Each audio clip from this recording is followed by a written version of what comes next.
Débora, aquela que pichou a estátua do STF, acaba de ser decretado a prisão domiciliar da Débora. Há alguns minutos, o todo-poderoso Alexandre de Moraes deu a sentença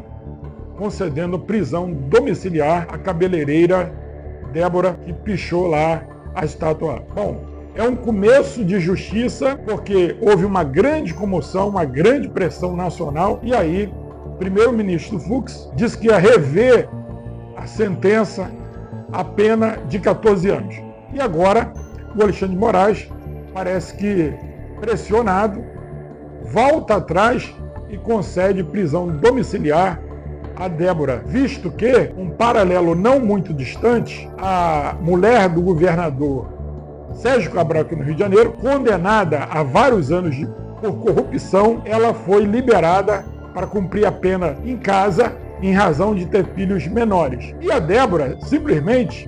todo mundo já conhece a história, filhos menores, comprovadamente, e essa mulher condenada a 14 anos de prisão, uma pena aviltante, injusta, imoral, indecente, e agora eles estão ali ajustando, né, para ver se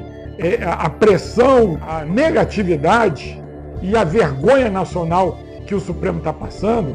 seja minorado. Agora, o dano já foi feito à família da Débora, às crianças, aquelas inocentes, que jamais deveria ser tirado a mãe da presença delas, e agora justiça começa a ser feita. Mas tem um longo caminho a trilhar, e o povo brasileiro não pode ceder, não pode se desmobilizar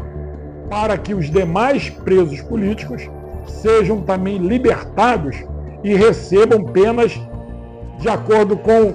realmente o que praticaram, e não o que está na conjectura e no ódio desse crápula, né, desse indecente, esse psicopata aí do momento que está dominando aí a nação brasileira. Gente, Débora dos Santos pode ser solta, né, ou passar para o regime fechado, para o regime de prisão domiciliar, em razão da decisão aí do todo-poderoso Alexandre de Moraes. Já havia ali um parecer da PGR favorável à prisão domiciliar da Débora dos Santos. Para quem não sabe, aquela que pichou a estátua do STF de batom, né, e escreveu lá, "Perdeu o mané". Então essa mulher havia sido condenada pelo Supremo Tribunal Federal a 14 anos de prisão. É isso mesmo, 14 anos em razão de se envolver nas manifestações e ter pichado lá a estátua do STF com o dizer "Perdeu, mané". Isso aí lhe rendeu 14 anos de prisão aqui no Brasil. E agora parece que o Alexandre de Moraes atendeu aí o parecer favorável da PGR depois de uma grande comoção, de uma grande mobilização nacional que acendeu os ânimos e, olha, colocou lá embaixo, bem lá embaixo mesmo, toda a credibilidade que já estava muito baixa do STF, visto que na última semana o ministro Fux já havia declarado que vai fazer a revisão da pena da Débora dos Santos, e em seguida aparece aquela jogadinha ali para poder extensionar, para poder aliviar a barra do STF, que todo mundo, inclusive os demais ministros nos bastidores, reclamando aí da pena excessiva do Alexandre de Moraes. Então, nós estamos aí, nas próximas horas, à soltura da Débora dos Santos, ou melhor dizendo, a progressão do regime, né,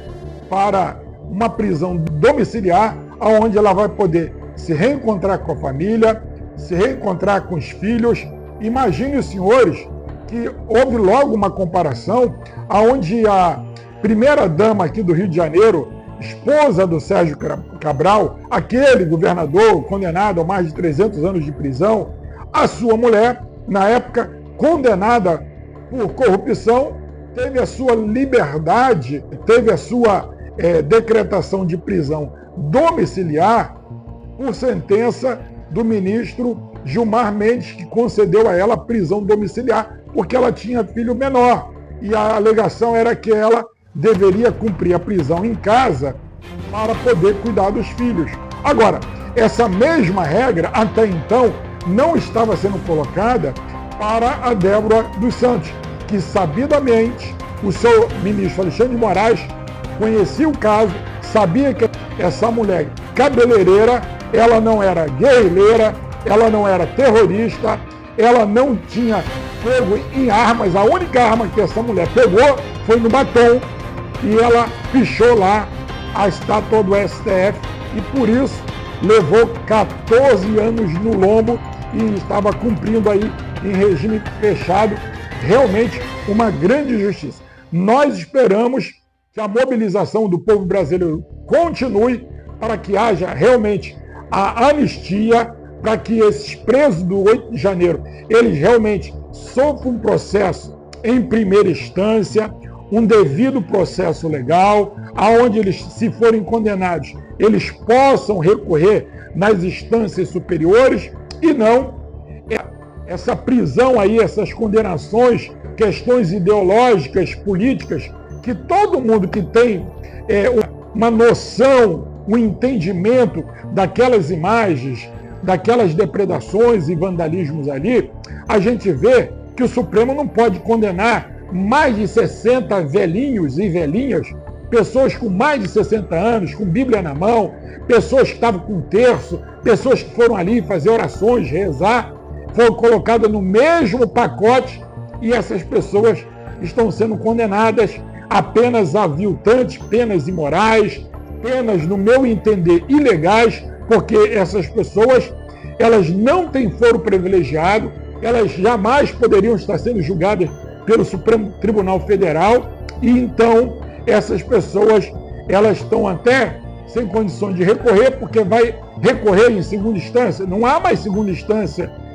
para quem é condenado pelo Supremo Tribunal Federal. Então, senhores, Bolsonaro aí convocou uma grande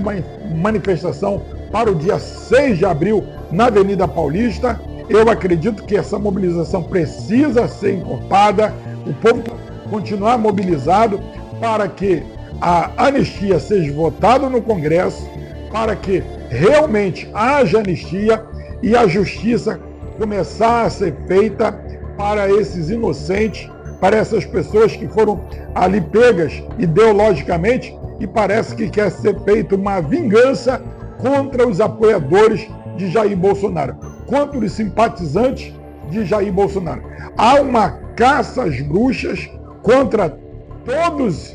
sejam políticos ou não, que tiveram alguma manifestação de apoio a Jair Bolsonaro. Então, fiquem ligados aí, essa informação ela está sendo aí já ventilada nos meios de comunicação, a progressão aí dessa prisão de regime fechado para o regime domiciliar da Débora dos Santos, que é a cabeleireira que causou aí uma comoção nacional. Imagine, a cabeleireira com o seu batom ia dar o golpe de Estado aí, mudar, revolucionar o Brasil, simplesmente com um batom. Mas o que ficou claro aí é a ideologia, a militância aí do judiciário para punir uma mulher que sequer poderia fazer mal a qualquer pessoa com seu simples batom. Senhores, é uma verdadeira vergonha, é algo sem precedente, que a gente fica indignado, que a gente fica estarrecido e não tem como falar. Bom, você que chegou agora, eu queria pedir para você deixar o seu like, você curtir esse vídeo e também deixar o seu comentário. Na sua opinião, está na hora de fazer a anistia? Na sua opinião, esses presos aí estão sendo injustiçados ou